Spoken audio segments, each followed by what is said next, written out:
मंजिल चाहे कितनी भी दूर क्यों ना हो, मगर लक्ष्य मेरा अर्जुन के तीर सा हो। कमजोरियां मुझ में चाहे कितनी भी हो, मगर हौसला सीमा पर खड़े वीर सा हो। नमस्कार, खेल जगत कार्यक्रम में आप सभी का स्वागत है। कार्यक्रम के इस अंक में मैं हूं आपके साथ दीपक शर्मा। आज के इस कार्यक्रम का विषय है पिस्टल शूटिंग में युवाओं की बढ़ती भागीदारी।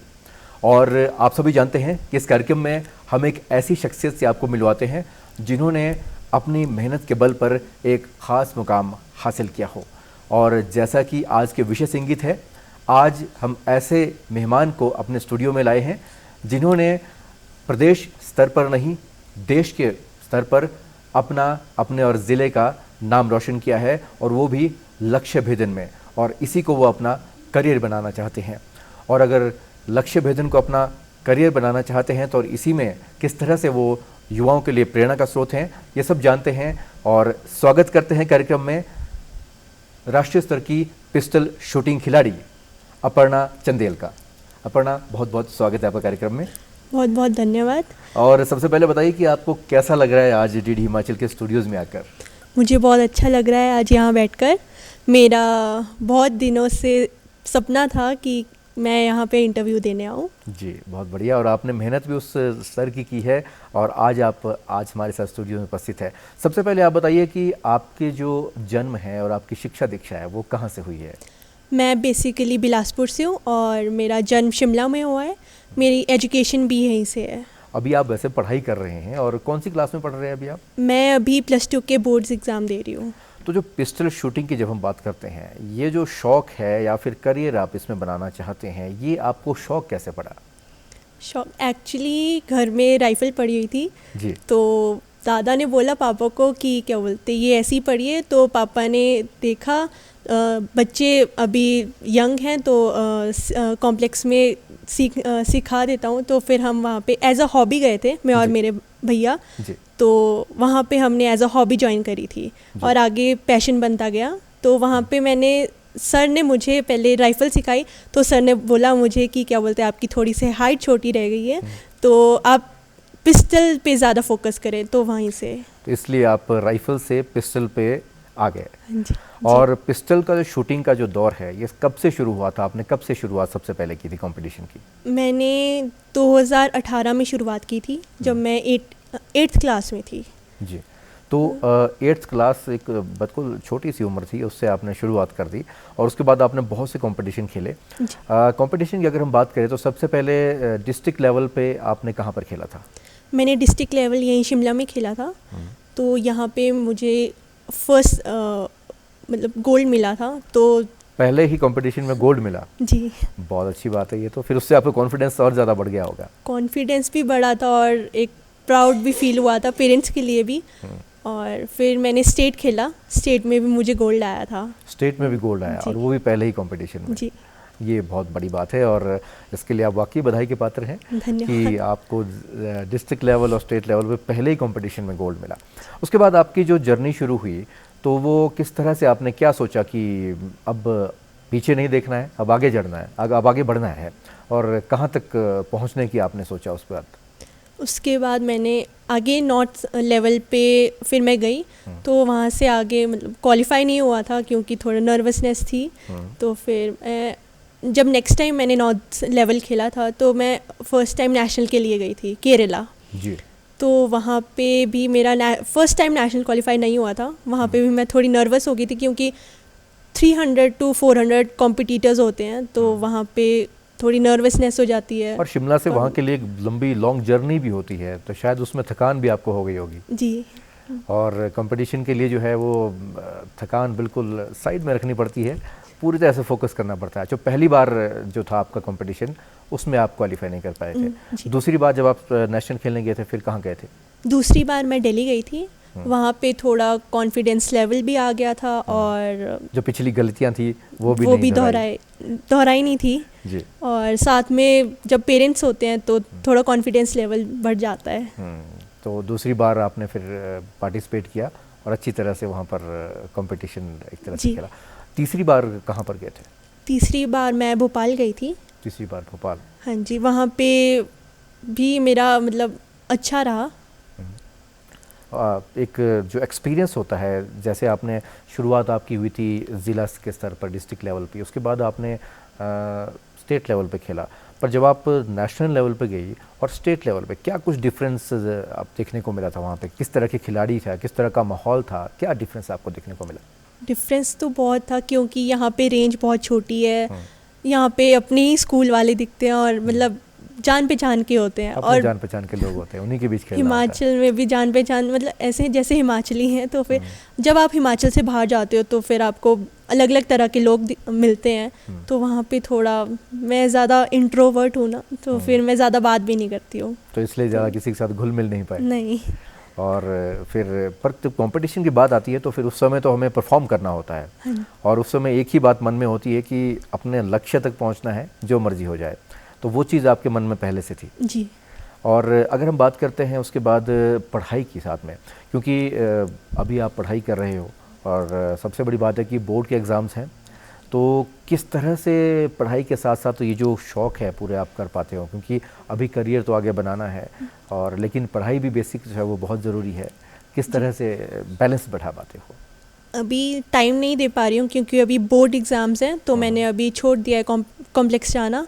तो जब मैं पहले जाती थी, मतलब स्कूल टाइमिंग्स में, तो मैं पहले स्कूल जाती थी, फिर वहीं से मैं कॉम्प्लेक्स के लिए जाती थी, फिर वहाँ पे 2-3 घंटा प्रैक्टिस करती थी। और जब छुट्टियाँ होती थी तो मैं सुबह 9 बजे चल जाती थी, तो 3-4 घंटे प्रैक्टिस करके मैं वापस आ तो एक तरह से रोज़ाना की ये प्रैक्टिस है कि 4 बजे जब छुट्टी होगी उसके बाद आपको 2 घंटे एक तरह से प्रैक्टिस करनी ही है जी। और क्योंकि इसके लिए कंसंट्रेशन की ज़रूरत होती है, फोकस की ज़रूरत होती है, तो वो एक तरह से तभी आ पाता है जब रेगुलर प्रैक्टिस हो पाती है।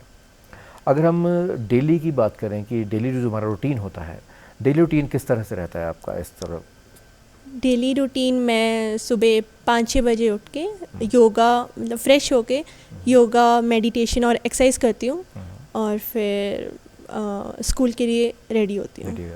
और फिर शाम के टाइम जब स्कूल से छुट्टी होती है उसके बाद फिर से प्रैक्टिस? हाँ, फिर कॉम्प्लेक्स जाती हूँ, वहाँ पे थोड़ी देर प्रैक्टिस करती हूँ। फिर जैसे मैंने बताया कि स्कूल के साथ मैनेज नहीं हो पाता है, होमवर्क भी होता है, तो फिर मैं जल्दी घर आ जाती हूँ। तो होमवर्क भी करना बहुत ज़रूरी है जी। और इसके साथ साथ क्या हॉबीज़ है आपकी? क्या क्या साथ में खेलना पसंद है आपको? इसके अलावा मैं कराटे में ब्लैक बेल्ट हूँ, और मुझे एज अ हॉबीज़ मेरी बहुत हैं, cycling, kabaddi, football, roller skates. अरे वाह, डांसिंग। तो शिमला में अगर देखें तो साइकिलिंग तो बहुत मुश्किल काम हो जाता है, क्योंकि ऐसा नहीं है कि प्लेन सड़कें हैं, बिल्कुल चढ़ाई है, कहीं पर उतराई है, तो किस तरह से साइकिलिंग कर पाते हो? साइकिलिंग मुश्किल तो है, पर मुझे ऑफ रोडिंग, मतलब ऑफ रोडर्स पे जाना बहुत अच्छा लगता है। बहुत अच्छा लगता है ऑफ रोडिंग करना, तो ये भी बहुत अच्छी बात है एक तरह से, क्योंकि अगर हम कोई चीज़ ठान लेते हैं और अगर आपको पिस्टल शूटिंग में काफ़ी आगे लेवल तक जाना है, तो कहीं ना कहीं जो मेहनत का स्तर है वो भी काफ़ी हाई लेवल का होना चाहिए। वैसे भी आपको क्या लगता है, जैसे ख़ास तौर पर आपके जो कॉम्पिटिशन्स होते हैं, एक तो आपका ओपन कंपटीशन होता है, दूसरा आपका कंपटीशन जो है वो डीएवी से भी होता है जी, तो वहाँ से आपका कंपटीशन किस तरह से आपका एक्सपीरियंस रहा है? डीएवी से मैं पहले 9th में गई थी, तो वहाँ पे भी मुझे सर ने बोला था कि यहाँ पे डिस्ट्रिक्ट लेवल हो रहे हैं, तो आप प्लीज़ वो पार्टिसिपेट करें। तो मैंने किया था फर्स्ट टाइम, तो वहाँ पे मैंने गोल्ड लिया था। अच्छा, वहाँ पर भी आपको गोल्ड मेडल मिला था? जी। और डिस्ट्रिक्ट लेवल पे भी और स्टेट लेवल पे भी? जी। वहाँ पे आपने नेशनल लेवल भी खेला था? नेशनल में गई थी, पर उस टाइम भी ज़्यादा, मतलब वहाँ पे थोड़ी, मतलब पंजाब एरिया में थोड़ी पार्शलिटी भी होती है। अच्छा। तो फिर इतना, मतलब इतना ध्यान नहीं था उस टाइम। पर अभी मैं पिछले साल गई थी नवंबर या दिसंबर में, तो हमें सिल्वर मेडल आया था नेशनल भी। आपको नेशनल में सिल्वर मेडल मिला था, बहुत बहुत बधाई आपको एक बार फिर से, क्योंकि जब हम अपने कंफर्ट जोन से कहीं ना कहीं बाहर निकलते हैं तो एक उच्च स्तर को हम अचीव कर पाते हैं, एक हाई लेवल पर पहुंचते हैं। और जब नेशनल लेवल की बात आती है तो फिर पूरे इंडिया से चारों ओर से जो वहाँ पर प्लेयर्स आए होते हैं, उन चारों ओर से जो प्लेयर्स आए होते हैं उनके बीच में परफॉर्म करना एक बहुत बड़ी बात होती है। लेकिन क्या कुछ आपको सीखने को मिला वहाँ पर? क्योंकि स्टेट लेवल वगैरह हम बात करते हैं तो जैसा आपने बोला कि अपने ही लोग होते हैं तो नर्वसनेस नहीं होती है, लेकिन कौन सी क्वालिटी ऐसे आपको लगी कि वहाँ पे जाके आपको सीखने को मिली नेशनल लेवल पर जाकर? नेशनल लेवल पे पहले मैं नर्वस हो गई थी, तो जैसे परफॉर्म करना हमारी ड्यूटी होती है और रिज़ल्ट भी हम ही देंगे और दूसरा कोई मतलब नहीं बताएगा। और अगर हम ही नर्वस हो जाएंगे तो फिर परफॉर्मेंस कैसे होगी? जी, तो तो फिर ये सीखा था मैंने कि नर्वस नहीं होना और कॉन्फिडेंस लेवल हाई रखना है। बिल्कुल, तो ये नेशनल लेवल पर खेल के आपको बहुत अच्छा लगा। जी, अगर हम बात करते हैं आपके आदर्श की, किसको आप ज़िंदगी में अपना आदर्श मानती हैं, आइडियल मानती हैं? एक हमारे अभिनव बिंद्रा है, इंटरनेशनल शूटर, बिल्कुल बिल्कुल। और हमीरपुर से ही हैं विजय कुमार जी। उन दोनों का आप शूटर मानती है। जी। और आपका अपना भी एक सपना है कि आप इंटरनेशनल लेवल पर खेले। जी। आपने इंडियन टीम के लिए भी कभी कोशिश की है? जी, मेरे अभी नेशनल के बाद इंडिया टीम के सिलेक्शन ट्रायल्स होते हैं, तो उसके लिए मेरी क्वालिफाई कर दिया था मैंने। तो उसमें भी अभी मेरे बोर्ड एग्ज़ाम्स थे, तो अभी वो चल रहे हैं, तो मैं नहीं जा पाई। अब मैं इसके बाद लेकिन एग्ज़ाम के बाद आपका ज़रूर सपना है कि आपने जाना है। बिल्कुल वैसे भी। तो एक अगर हम तैयारियों की बात करते हैं, जब से आपने ये सपना देखा है कि मुझे नेशनल नहीं इंटरनेशनल लेवल तक जाना है, उस समय से लेके आपने एक विज़न देखा है कि मुझे वहाँ तक पहुँचना है, किस तरह की तैयारियाँ आपने की है सुबह से लेकर शाम तक? अपनी दिनचर्या में क्या बदलाव आपने लाया है? मैंने बहुत मेहनत की है, अभी तक मैं मेहनत करती आई हूँ और तभी मुझे ये सफलता प्राप्त हुई है। और मेरे जैसे कोच हैं श्री रविंद्र प्रकाश जी, तो उनकी भी थोड़ी मोटिवेशन रही है, उनकी बदौलत ही मैं आज यहाँ पे हूँ। बिल्कुल सही बात आपने, क्योंकि एक मेंटर होना बहुत ही ज़रूरी है। आप अपना अनुभव बताइए कि किस तरह का आपका अनुभव है अपने कोच के साथ, कि जब आप सीखना आपने शुरू किया था, अगर कोच आपके ज़िंदगी में ना होता, आप खुद ही सीख रही होती, तो क्या आप उस मकाम को हासिल कर पाती? क्या कहना चाहती है आप इस बारे में?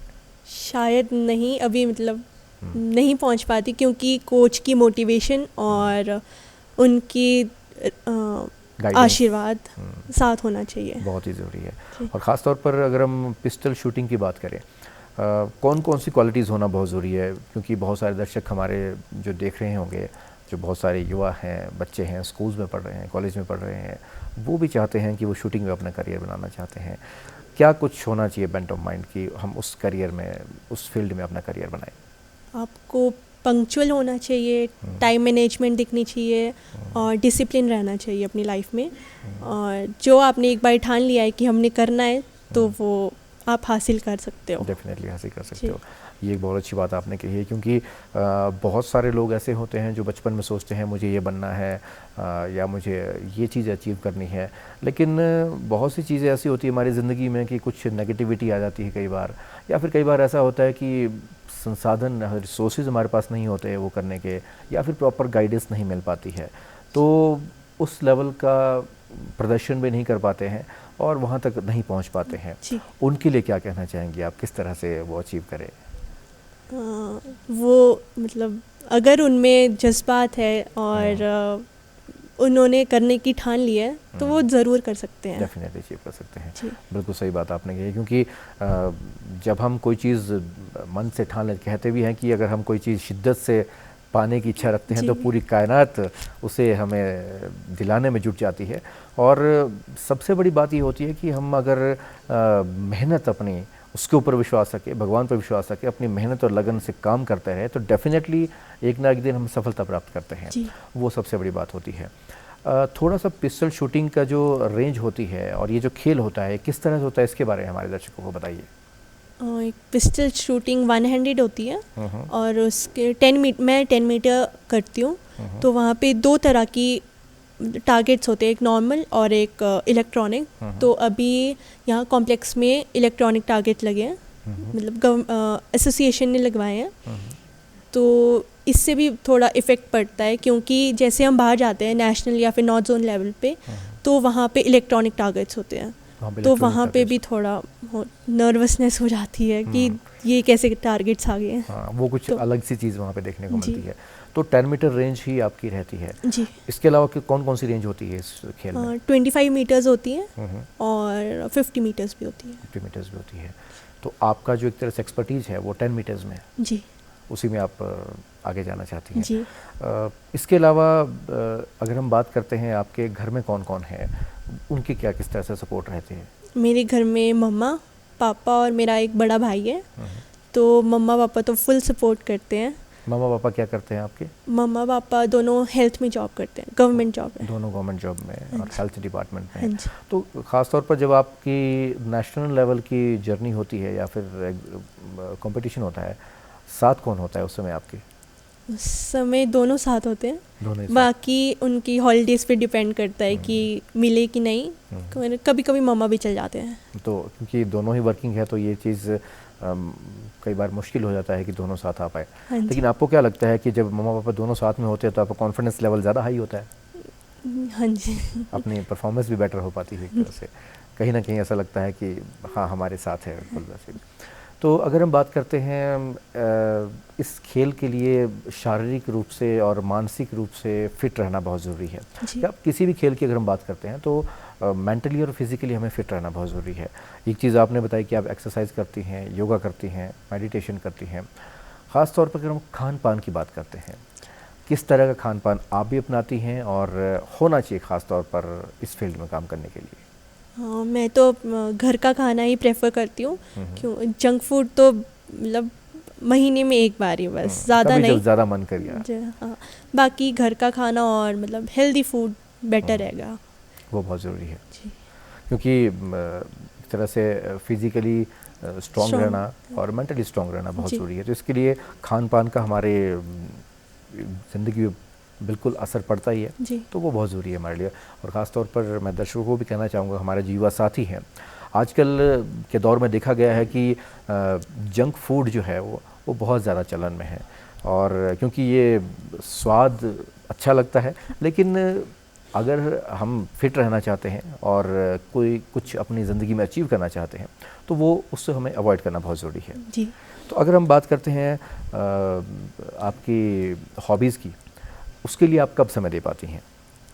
उसके लिए जैसे मैं गांव जाती हूँ तो फिर वहाँ पे बच्चे होते हैं तो वहाँ पे सबको बुला के वही खेलते हैं। अच्छा, जी। सारे लोग इकट्ठे होकर खेलते हैं जी। और एक तरह से अच्छा टाइम पास भी हो जाता है, खासतौर जी। पर हॉलीडेज़ की अगर हम बात करते हैं, क्योंकि और दिन तो अब आपको समय बहुत कम लगता है कि पूरा आपको रूटीन बिल्कुल टाइट रहता है। जी। मॉर्निंग में उठना, उसके बाद योगा मेडिटेशन और उसके बाद स्कूल जाके फिर उसके बाद फिर से प्रैक्टिस शाम के टाइम करना। जी। तो ये जो चीज़ें हैं एक तरह से हमारे ज़िंदगी में डिसिप्लिन भी लाती हैं और डिसिप्लिन के साथ साथ ये है कि अपने टारगेट को अचीव करने के लिए भी हमारे लिए साथ रहती हैं। लड़कों और लड़कियों के लिए अगर हम थोड़ा सा डिफरेंस की बात करें, पिस्टल शूटिंग जो है, क्या डिफरेंस है दोनों में? क्या लड़कियों के लिए भी अच्छा करियर हो सकता है? दोनों के लिए अच्छा करियर हो सकता है। बाकी तो उन पे ही डिपेंड करता है कि वो कैसी मेहनत करते हैं और उनके अंदर कैसा मतलब अचीव करने का जज्बा है। जी। तो फिर यही मतलब वही देख सकते हैं कि क्या बोलते कि हम कर पाएंगे कि नहीं। बाकी अगर उनमें जज्बा है तो वो ज़रूर कर देंगे, डेफिनेटली अचीव कर सकते हैं। क्योंकि एक तरह से देखा गया है कि पहले के समय में ऐसा था, आज के समय में तो ऐसा नहीं है। कहीं ना कहीं अगर हम महिलाओं की, लड़कियों की बात करते थे तो उनके लिए आउटडोर गेम्स जो हैं और जहाँ पे घर से बाहर निकलना पड़ता है या फिर स्टेट से बाहर जाना पड़ता है, तो इस तरह के गेम्स को प्रेफर नहीं किया जाता था। और शायद आज के समय में ऐसा नहीं है, आपने तो ऐसा बिल्कुल भी नहीं देखा है। आपके साथ स्कूल्स में और भी लोग खेलते होंगे, तो उनका किस तरह से रुझान रहता है इस खास तौर पे इस खेल के लिए? स्कूल में तो एक मतलब मैं ही हूँ और बाकी बॉयज़ खेलते हैं। बाकी गर्ल्स मैंने इतना देखा नहीं है स्पोर्ट्स की तरफ कि उनका थोड़ा ध्यान हो, मतलब वो ज़्यादा इधर पढ़ाई पे ध्यान देती हैं जो मेरी दोस्त हैं। और बाकी जैसे मैं हिमाचल से बाहर गई थी तो मैंने वहाँ पे देखा था कि बहुत लड़कियाँ हैं जो स्पोर्ट्स में आगे बढ़ रही हैं। तो क्या लगता है आपको, वहाँ पे ज़्यादा मौके हैं, उनको इसलिए ज़्यादा मौके दिए, या फिर माहौल वहाँ पे थोड़ा खुलापन है इसलिए उनको ज़्यादा मौके मिलते हैं?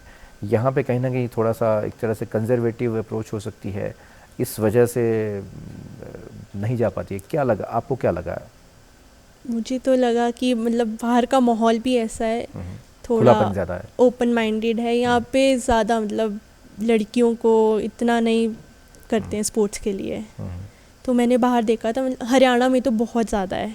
वहाँ पे हर एक स्पोर्ट्स अच्छे से खेला जाता है और वहीं की गर्ल्स आगे जा रही हैं ज़्यादा।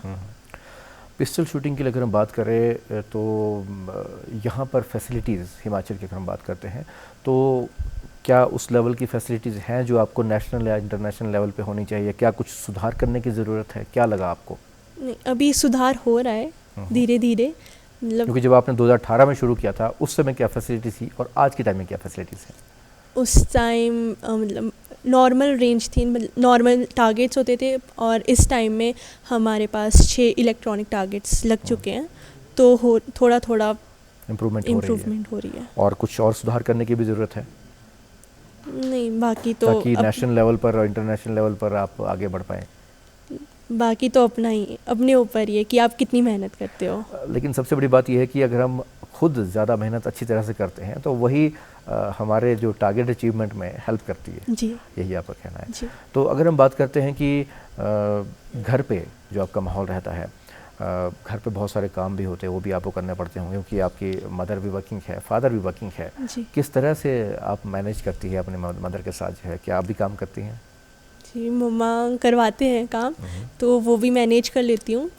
तो मतलब जैसे कॉम्प्लेक्स से मैं घर जाती हूँ तो मम्मा कभी कभी बोलते हैं ये कर दे वो कर, तो फिर करना पड़ता है। वो सब काम करना जी। पड़ता है।